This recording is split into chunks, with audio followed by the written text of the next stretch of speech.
حضرت صائب بن یزید کہتے ہیں کہ میں مسجد نبوی کے کونے میں بیٹھا ہوا تھا تو کسی نے مجھے کنکر مارا، جدھر سے کنکر مارا تو میں نے ادھر دیکھا تو وہ حضرت عمر تھے رضی اللہ تعالیٰ عنہ۔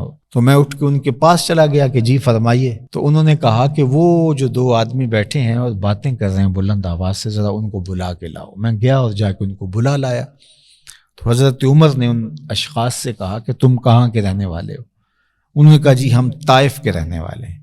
تو حضرت عمر بولے کہ اگر تم مدینے کے رہنے والے ہوتے تو میں تمہیں سزا دیتا، تم بلند آواز سے بول رہے ہو، جانتے نہیں یہ مسجد رسول اللہ کی ہے؟ تو یہاں لہجوں کو بھی سنبھالنا پڑتا ہے، آواز بھی بلند نہ ہو۔ مسجد نبوی تو مسجد نبوی ہے، اعلیٰ حضرت امام اہل محبت نے لکھا ہے کہ کوئی بھی مسجد ہو اتنے زور سے چلنا کہ قدم کی دھمک پیدا ہو، یہ مسجد کے آداب کے منافق۔ مسجد نبوی کا احترام، اللہ معاف کرے آج کل یہ جو سیلفی سسٹم آ گیا ہوا ہے، اس نے تو سارے احترام ہی اڑا دیے، ختم کر دیے۔ لوگ روضہ رسول کے سامنے، وہاں سے گزرتے ہوئے مواجہ انور کے سامنے، جہاں اہل محبت کہتے ہیں سانسوں کا شور بھی پیدا نہیں ہونا چاہیے، وہاں گھر سے لائیو دکھا رہے ہوتے ہیں اور خواتین گھر کے اندر بعض کا بے پردہ بھی کھڑی ہوتی ہیں اور گزرنے والوں کو نظر آ رہا ہوتا ہے تو بڑے زور زور سے لے کر لے سلام۔ کیا عجیب بات ہے، حضور کی بارگاہ میں سلام کرنے کے لیے اس موبائل کی ضرورت پڑ گئی؟ وہ تو بند لبوں کی بولیاں سنتے ہیں، تم سلام پیش کرو، فرشتے ان کی بارگاہ میں جا کے پیش کر دیتے ہیں۔ تمہیں اس نیٹ ورک کی ضرورت پڑ گئی ہے جو رب نے نیٹ ورک بنایا ہوا ہے، محبوب کی خدمت میں سلام کو پہنچانے کا، اس پہ اعتبار ہی نہیں رہا۔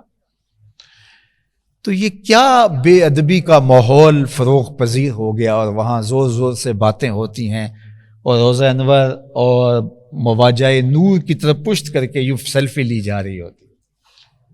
کتنی عجیب بات ہے، ذرا تصور تو کیجئے۔ میں تو جب دوست آتے ہیں عمرے کے لیے، حج کے لیے جا رہے ہوتے ہیں، کوئی وصیت کیجئے تو میں یہ کہتا ہوں کہ وہاں ادب کو ہاتھ سے نہ جانے دینا۔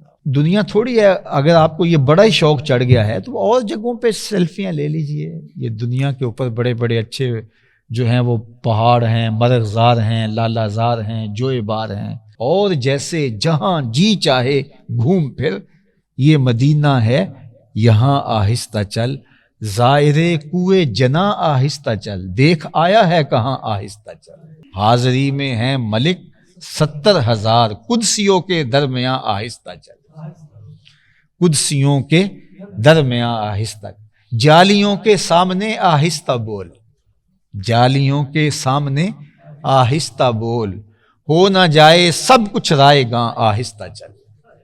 تو یہاں تو قدم قدم پہ احتیاط ہے، تو یہاں تو سانس لینا، ادب گاہیز زیر آسماں از عرش نازک تر، عزت بخاری کا شعر اقبال نے اپنے کلام میں درج کیا کہ یہ عرش سے بھی نازک مقام ہے۔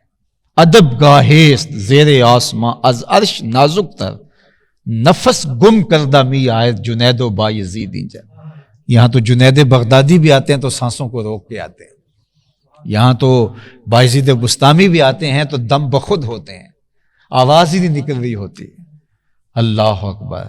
صحابہ حضور کی موجودگی میں بات کرتے تھے تو کانوں میں سرگوشیاں کرتے تھے، جب یہ آیت نازل ہوئی کہ میرے نبی کی آواز سے آواز اونچی نہ کرو۔ اللہ آپ کو نصیب کرے تو دیکھیں کہ روضہ انور کے اوپر اب بھی یہ آیت لکھی ہوئی ہے، لا ترفعوا اصواتکم فوق صوت النبی۔ اب بھی وہی حکم ہے جو حضور کی ظاہری حیات طیبہ میں تھی، اب بھی وہاں وہی حکم ہے کہ وہاں آواز کو پست رکھا جائے۔ لیکن یہ تو اب تو خیر لوگ شاید نعرہ بازی کرنا وہاں عشق سمجھتے ہیں، اور سمجھتے ہیں کہ ہم نے کوئی سعودی حکومت کو مات دے دی ہے اور ہم وہاں نعرے لگا کر آئے ہیں، جی ہم جیت کر کے آ گئے ہیں۔ دیکھو کہاں کھڑے ہو آپ، بارگاہ کون سی ہے؟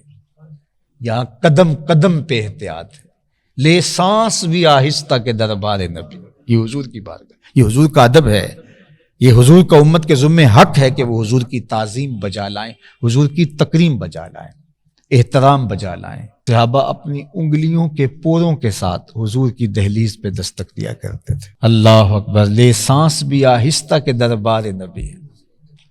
تو یہاں انگلیوں کے پوروں کے ساتھ صحابہ دستک، حضور کی دہلیز پہ اگر نوبت آ جاتی تو پوروں کے ساتھ دستک دیتے۔ وہ ساغر صدیقی نے کہا تھا نا کہ میں نے پلکوں سے در یار پہ دستک دی ہے، میں وہ سائل ہوں جسے کوئی صدا یاد نہیں. یہ اس کا شاعرانہ تخیل تھا. اس نے عملاً در حبیب پہ یوں دستک دی نہیں ہوگی، لیکن صحابہ نے تو دے کے دکھائی. تو انگلیوں کے پوروں سے ایسے ضرباً خفیفاً، ہلکی سی ضرب، ودقاً لطیفاً، بڑے سلیقے سے حضور کے در انور کے اوپر جو ہے وہ اپنی انگلیوں کے پورے رکھتے اپنی بےتابی کا اظہار کرنے کے لیے. تعظیماً و تکریماً و تشریفاً، کہ حضور کی تشریف، حضور کی تکریم، حضور کی عزت افزائی. بلکہ حضور کے ساتھ جن چیزوں کی نسبت ہے صحابہ ان کی بھی تعظیم بجا لانا اپنا دین سمجھتے تھے.